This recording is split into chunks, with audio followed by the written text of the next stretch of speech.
천국여행 2편 10번째 2008년 1월 30일 아침에 기도드리고 났는데 왠지 온몸에 기운이 빠지더니 뒤로 눕게 하셨습니다. 그리고는 천국으로 데려가셨습니다. 그 기도가 뭐였냐면 인터넷 어느 사이트에서 미네소타 교회 청년들을 위한 중보기도 요청 글을 읽고 있는데 갑자기 심령 저 밑에서부터 본물이 터져나오는 울음이 터지면서 저도 모르게 그들을 위해 뜨겁게 기도하게 하시는 것이었습니다. 그렇게 한참 기도를 시키고 나더니 데려가신 것입니다. 지금 깨닫게 하시는 바 주님께서 기뻐하시는 기도를 드릴 때 성령님의 강한 역사가 임하고 그로 인해 저의 영혼이 사로잡힌 바 되면서 천국으로 이끄시기가 쉬워진다는 것입니다. 그러므로 항상 주님께서 기뻐하시는 기도를 드려야 함을 알게 해주셨습니다. 예수님께서 저를 보시더니 저만치 멀리 가셨습니다. 제가 예수님 어디 가세요? 했더니 웃으시면서 마치 나 잡아봐라 하듯이 저쪽으로 가셨습니다. 제가 쫓아가니까 잡기놀이처럼 웃으며 피하셨습니다. 그렇게 웃으면서 잡기놀이를 하다가 예수님께서 한 곳에 앉으셨습니다. 저도 곁에 앉아서 이렇게 웃으며 말씀드리게 하셨습니다. 주님, 이제 출판사 사장님이시네요. 인터넷에 글을 올린 것을 의미하는 것입니다. 예수님께서 웃으시면서 말씀하셨습니다. 내가 출판사 사장뿐이겠느냐? 그 순간 제가 갑자기 무릎을 꿇고는 겸비한 마음으로 이렇게 고백하는 것이었습니다. 주님은 만왕의 왕이시며 만주의 주가 되십니다. 그 순간 예수님께서 저의 머리에 손을 얹어 안수하시고는 일어서시는데 무지무지 커지셨습니다. 그러면서 말씀하셨습니다. 나는 만왕의 왕이며 만주의 주가 되는 자니라. 그때 어디서인가 찬양소리가 울려 퍼지며 천사들이 언제 나타났는지 그 앞에서 날았습니다. 그 후 예수님께서 저의 오른손을 잡고 하늘을 나르셨습니다. 예전에는 나란히 날았는데 오늘은 처음으로 저의 오른손을 예수님의 왼손으로 잡고 예수님께서 앞장서서 날아가셨습니다. 마치 수영 못하는 물에 빠진 사람의 오른손을 잡아 이끌며 자유형으로 헤엄치는 그런 모습으로 예수님과 제가 날아가는 것이었습니다. 어떤 둥근 원통같이 생긴 터널이 하염없이 길게 있는 곳을 들어가서는 날아가는 것이었습니다. 그 둥근 터널은 빛으로 환했습니다. 둥근 양벽이 하얀 구름처럼 생겼습니다. 구부러진 길로 되어 있었습니다.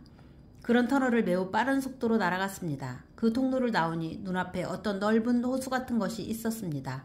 제가 한국인이니까 당연히 백두산 천지나 한라산 백록담이 생각나야 할 텐데 뜬금없이 갈릴리 바다 같다는 생각이 들게 하셨습니다. 아주 큰데 호수라는 생각이 들면서도 또 한편으로는 바다라는 단어도 떠올랐습니다. 유리 같다는 생각이 들었습니다. 막다기보다 뭐라고 표현해야 할까요? 하여간 표현이 잘 안 되지만 반들반들한 유리 같다는 표현이 가장 어울릴 것 같습니다. 그렇게 높디 넓은 바다랄지 호수랄지 그 가에 예수님께서 여전히 저의 손을 잡고 서 계셨습니다. 예수님께 여쭙게 하셨습니다. 주님, 여기가 어디예요? 예수님께서 가르쳐 주셨습니다. 수정 바다란다. 나는 애칭으로 갈릴리 바다라고 부른단다. 아, 그때 사도 요한이 계시록에 썼던 말씀이 떠오르게 하셔서 나중에 찾아보았습니다. 그렇게 앞부분에 있을 줄 몰랐는데 4장이었습니다. 저는 막연히 맨 뒷장에 천국을 묘사한 곳에 있지 않을까 생각했었거든요. 보좌 앞에 수정과 같은 유리바다가 있고 보좌 가운데와 보좌 주위에 네 생물이 있는데 앞뒤에 눈이 가득하더라. 요한계시록 4장 6절. 기쁨으로 예수님을 마주 보았습니다. 그때 예수님께서 말씀하셨습니다. 내가 약속했던 것을 지키는 것이다. 그런데 그 말씀을 하실 때 입에서 사방으로 물이 뿌려지듯 검이 나오는 것이었습니다. 그리고는 옷자락이 끌리는 모습, 눈에 불꽃 같은 것이 보이는 것이었습니다. 저는 너무 놀라면서 헐떡거려졌습니다. 그것이 주님의 신적인 모습인 것을 저의 심령이 알게 하셨기 때문입니다. 약속이라고 말씀하신 것에 대해 떠오르게 해주셨습니다. 예전에 제가 계시록을 읽다가 사도 요한이 배웠던 예수님과 제가 배웠던 예수님이 달라서 여쭈었던 적이 있습니다. 그때 예수님께서 알려주시길 제가 보는 모습은 인자 되신 예수님의 모습이고 사도 요한에게 나타나셨던 모습은 신적인 모습이라고 하셨습니다. 그때 저도 신적인 예수님 뵙고 싶다고 했더니 이 책을 다 쓰고 나면 보여주신다고 하셨거든요. 저는 스치듯 잊고 있었던 일인데 주님은 기억하고 계시다가 오늘 저를 이처럼 놀라게 하시는 것입니다. 주님께서 한 번 하신 약속은 이처럼 반드시 지키시는 신실하신 분이심을 다시금 느끼게 해주셨습니다. 그런데 문제는 막상 그 모습을 뵙고는 감당을 못하고 있는 저의 모습인 것입니다. 예수님과 자주 대화를 하고 익숙해져서 전혀 아무렇지도 않았었는데 이렇게 신적인 예수님 앞에서는 이렇게 저도 모르게 괴로워하고 고통스러워하는 것이었습니다. 제가 너무 힘들어하고 쩔쩔매자 예수님께서 말씀하셨습니다. 아직 안 되겠다. 그러시더니 저를 가만히 눕히신 상태로 온몸의 진동이 강하게 여러 번 임하게 하셨습니다. 발바닥에서 마치 로켓에서 불이 나가듯이 뜨거운 것이 나가는 느낌이 들게 하셨습니다. 한동안 그렇게 저의 성령의 기름 부으심 속에 채우시다가 다시 무언가를 보여주셨습니다. 지금도 그 장면을 생각하면 두려움에 몸이 떨리고 온몸에 기운이 빠집니다. 지옥을 보았을 때보다 더 큰 두려움으로 저의 온몸과 영혼이 사로잡히는 것이었습니다. 그것은 하나님의 보좌였습니다. 그냥 보좌가 아니라 심판하시는 자리, 다시 말해 재판정 같은 곳을 보여주신 것입니다. 그래서 그 자리를 보여주시기 위해서 미리 예수님의 신적인 모습을 잠시 보여주시면서 저를 테스트하셨던 것입니다. 그런데 제가 영적 수준의 불합격이 된 거지요. 나중에 예수님께서 말씀하시길 너의 심령이 감당이 안 되므로 패러디에서 보여주신 것이라고 하셨습니다. 그래서 연약한 저에게 맞게 다시 말해 성인용을 청소년용으로 바꾸어서 보여주신 것입니다. 아무튼 저에게 보여주신 장면을 여기 기록하게 하셨습니다. 큰 교회처럼 보였습니다. 강대상 있는 자리에 하나님의 보좌가 있었습니다. 양옆에 대형 스크린이 높이 달려 있었습니다. 좌우로 길다란 의자들이 일반 교회처럼 있었습니다. 어디선가 아까 들렸던 찬양 소리가 다시 그곳을 전체 울려 퍼지면서 천사들이 천정 쪽으로 막 여기저기 날아다녔습니다. 그러면서 어떤 안개인지 연기 같은 것이 대형 무대에서처럼 피어올랐습니다. 너무 아름답고 웅장한데 저에게는 갑자기 온몸이 떨려오면서 두려움이 몰려오기 시작했습니다. 그러면서 제가 막 흐느끼며 자꾸만 앞으로 엎어지는 신용을 여러 번 하는 것이었습니다. 완전히 엎어지려고 애쓰는 듯한 저의 모습이었습니다. 한참을 흐느끼 울면서 입에서 말이 나오는데 생전 처음 해보는 말이었습니다. 보통 제가 하는 방언이 아니었습니다. 하는 동안 깨달음을 주셨는데 그 말은 천국말이었습니다. 하여간 그 말로 제가 막 울면서 뭐라고 하는데 해석은 안 해주셔서 모르겠습니다. 그런데 말도 못하게 두려웠습니다. 패러디인데도 그렇게 두려웠으니 진짜로 보았으면 저는 아마 죽었을 겁니다. 너무너무너무 두려웠습니다. 나중에 깨닫고 보니 그때가 바로 하나님께서 보좌에 좌정하시는 순간이었나 봅니다. 아, 그 두려움이라니 어찌 말로 다 표현할지요. 제가 지금 여기서 하나님이라고 부르는 것 자체가 너무 황송한 일임을. 예전에 어느 때처럼 저에게 2층에서 아래를 내려다보는 위치에서 그곳을 보게 해주셨나 봅니다. 그렇게 밑을 내려다보고 있었습니다. 사람들이 좌우 의자에 앉아 있었습니다. 제가 보는 쪽에서 왼쪽은 믿지 않는 자들이고 오른쪽은 믿는 자들인 것이 저절로 깨달아지게 해주셨습니다. 그들이 차례대로 심판을 기다리고 있는 것이었습니다. 한 남자가 피고처럼 한가운데 고개를 숙이고 있었습니다. 보통 영화의 피고가 서는 자리, 즉 양쪽 긴 의자 가운데 통로 맨 앞에 서지도 못하고 땅에 엎드려 있었습니다. 아마 그 남자도 아까 제가 느꼈던 것 같은 심정을 느꼈겠지요. 아니, 그 남자는 저보다 더 했을 겁니다. 왜냐하면 그는 마귀에게 끌려갔거든요. 그의 양편의 한쪽에는 마귀 대표처럼 보이는 자가 서 있었고 한쪽에는 천사들과 예수님이 서 계셨습니다. 마귀인지 사단인지 하는 자가 머리 양쪽 끝이 뾰족하게 솟았고 날렵하게 말랐는데 드라큘라 백작 같은 옷을 입었습니다. 그리고 칼라가 자기 머리 높이로 서 있었습니다. 머리에 뾰족한 두 뿔이 바로 교만을 나타내는 것임을 이후 알게 되었습니다.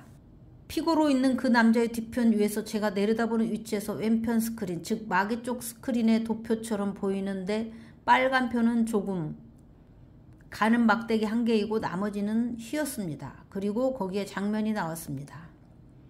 그 사람이 지은 죄악이 스크린으로 나오는데 몇몇 장면을 볼 수 있었습니다.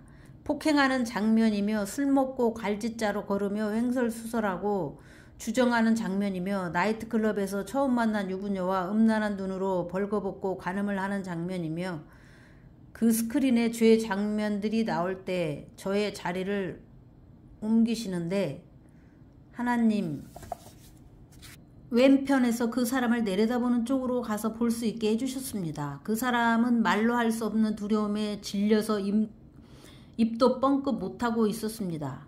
아니 거반 죽은 자처럼 보였습니다. 얼굴도 새카맸습니다. 한 번 죽은 사람이 다시 또 죽은 것처럼 되었습니다.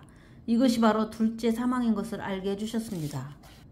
또 내가 크고 흰 보좌와 그 위에 앉으신 이를 보니 죽은 자들이 물온대소하고 그 보좌 앞에 섰는데 책들이 펴있고 또 다른 책이 펴졌으니 곧 생명책이라. 죽은 자들이 자기 행위를 따라 책들에 기록된 대로 심판을 받으니 바다가 그 가운데서 죽은 자들을 내어주고 또 사망과 음부도 그 가운데서 죽은 자들을 내어주매 각 사람이 자기 행위대로 심판을 받고 사망과 음부도 불못에 던지우니 이것은 둘째 사망 곧 불못이라.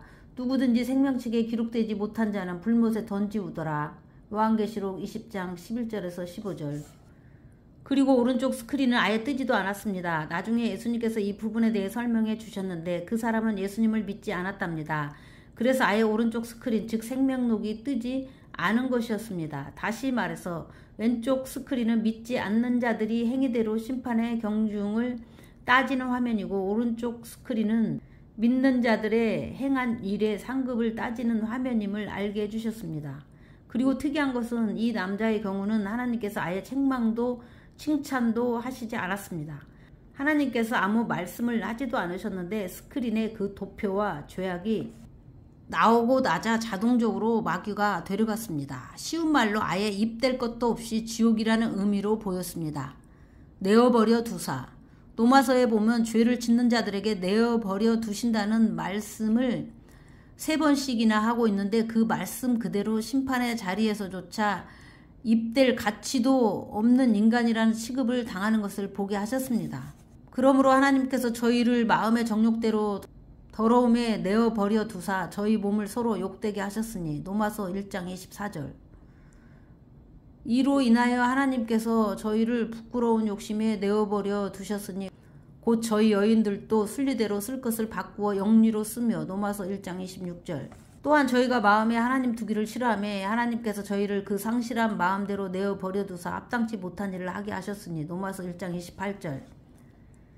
그 다음 두 번째 사람이 피고의 자리에 서려고 양쪽 의자 가운데로 걸어 나왔습니다. 제가 옆에서 그 걸어오는 모습을 보게 하여 주셨는데 마치 신부가 결혼식에 입장하는 것처럼 얼굴에 빛이 났습니다. 마치 무언가로 부드러운 얇은 천으로 얼굴을 살짝 가리운 듯 보이는데 너무 아름답고 황홀하기까지 했습니다. 뽀얀 기운과 향기조차 났습니다. 그 여자가 걸어 들어올 때 천사가 나팔을 불었습니다. 그리고 음악이 울려 퍼졌습니다. 너무 아름다운 장면이었습니다. 저의 입에서 저도 모르게 호산나 호산나 이런 말이 끊임없이 나왔습니다. 그녀가 아까 그 남자가 있던 자리에 섰습니다. 그 남자처럼 구부리지 않고 반듯하지만 겸손한 태도로 곱게 서 있었습니다. 그때 오른쪽 스크린에서 그녀의 행한 일들이 나왔습니다. 그리고 전체적으로 부드럽고 따뜻함 속에 그녀가 예수님께로 인도함을 받았습니다. 예수님께서 그녀를 안아주며 수고했다고 등을 토닥여 주었습니다. 그때 다시 한번 천사들의 나팔 소리가 울려 퍼졌습니다. 그리고는 지상으로 다시 보내셨습니다. 그러나 여전히 몸을 움직일 수가 없이 굳어져 있었고 눈을 떴으나 다시 감기게 하셨습니다. 그대로 누운 채로 한동안 있다가 잠시 후 다시 데려가셨습니다. 예수님께서 저의 손을 잡으며 맞이해 주셨습니다. 그때 예수님께서 저에게 그 재판의 모습을 보여주시려고 테스트 하셨던 것이며 패러디 하신 것이었음을 설명해 주셨습니다. 그 다음 예수님께 두 사람에 대해 여쭙게 해주셨습니다. 예수님, 아까 그 남자의 가장 큰 죄는 무엇이고 그 자매의 가장 큰 선행은 무엇인가요? 예수님께서 말씀하셨습니다. 예수님께서 말씀하시는 동안 아까 보았던 음란한 장면이 다시 떠올랐습니다. 그러면서 예수님의 음성이 나레이션처럼 들려왔습니다. 나이트클럽에서 살다시피 하면서 처음 만난 여자와 잠자리를 한 것이다. 그 말씀을 들을 때 저의 마음에 지식으로 그들의 상태가 알아졌습니다. 그 남자는 유부남이었고 나이트클럽에서 처음 만난 유부녀와 원나잇 스탠드를 하는 것을 의미하는 것입니다. 그 순간 두 가정이 파괴되는 것이므로 가정을 사랑하는 주님께서 가장 큰 죄로 여기는 것이라는 것도 깨닫게 하셨습니다. 두 번째로는 그 자매에 관한 화면이 보였습니다. 교회 식당 같은 곳이었습니다. 어떤 늙고 초라한 할아버지 한 분이 계셨는데 사람들은 각자 아는 사람들하고만 친교를 나누면서 그 할아버지는 신경을 쓰고 있지 않았습니다. 그때 그 식탁 곁에 그 자매가 서서 다정하고 따뜻한 눈빛으로 말을 건네며 음식도 갖다 드리고 나중에 마실 것도 갖다 드리며 사랑으로 섬기고 있었습니다. 예수님께서 말씀하셨습니다. 가난하고 불쌍한 자에게 한 것이 곧 나에게 한 것이다. 그것이 가장 큰 상급이다. 그때에 임금이 그 오른편에 있는 자들에게 이르시되 내 아버지께 복받은 자들이여 나와 창세로부터 너희를 위하여 예비된 나라를 상속하라.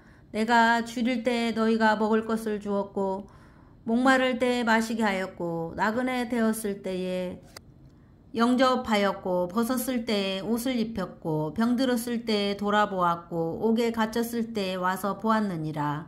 이에 의인들이 대답하여 가로되 주여 우리가 어느 때에 주의 줄이신 것을 보고 공개하였으며 목마르신 것을 보고 마시게 하였나이까. 어느 때에 나그네 되신 것을 보고 영접하였으며 벗으신 것을 보고 옷 입혔나이까. 어느 때에 병드신 것이나 옥에 갇히신 것을 보고 가서 배웠나이까 하리니 임금이 대답하여 가라사대 내가 진실로 너희에게 이르노니 너희가 여기 내 형제 중에 지극히 작은 자 하나에게 한 것이 곧 내게 한 것이니라 하시고. 마태복음 25장 34절에서 40절. 예수님께서 그 말씀을 끝내고 나셨는데 갑자기 저에게 사도 요한이 보고 싶다는 생각이 들게 하셨습니다. 예수님, 사도 요한이 보고 싶어요. 왜 그가 자꾸만 보고 싶은 거죠? 예수님께서 말씀하셨습니다. 그가 사랑이 많은 자라 그렇단다. 그리고 마지막 때가 임박해서이지.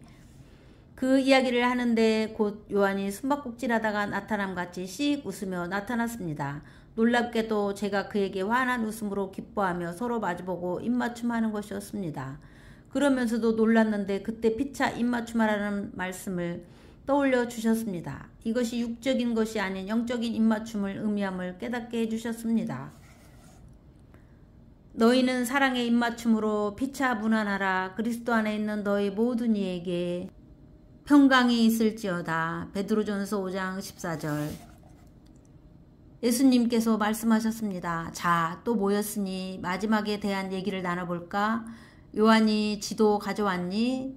요한이 뒤에서 꺼내면서 말했습니다. 그럼요. 셋이서 선 상태에서 저의 왼쪽에 예수님, 오른쪽에 요한 그렇게 서 있는데 예수님께서 저번 날처럼 허공의 지도를 펴셨습니다. 그리고는 짚어가면서 말씀하셨습니다.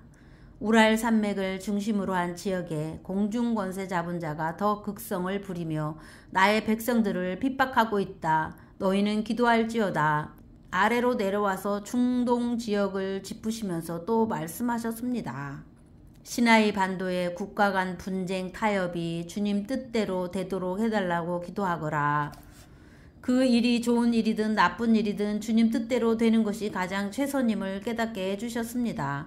그리고 영적 전쟁에서 마귀의 해방은 언제나 자신이 좋은 대로 이끌어가려고 하기 때문에 우리의 기도를 들으시고 행하시기 기뻐하시는 주님께서 기도하라고 명하시는 것임을 알게 해주셨습니다. 그 후 저는 다시 지상으로 돌려보내졌으나 여전히 한참을 깨어나지 못했습니다. 그러다가 이 글을 적으려고 컴 앞에 앉았는데 도저히 기운이 빠져서 타이핑을 할 수 없게 하셨습니다. 눈도 뜰 수 없었고 말도 안 나왔습니다. 의자 뒤로 길게 누우라는 성령님의 음성이 들려서 그대로 했습니다. 그 다음 다시 만난 이들은 전혀 다른 이들이었는데 아기 천사들이었습니다.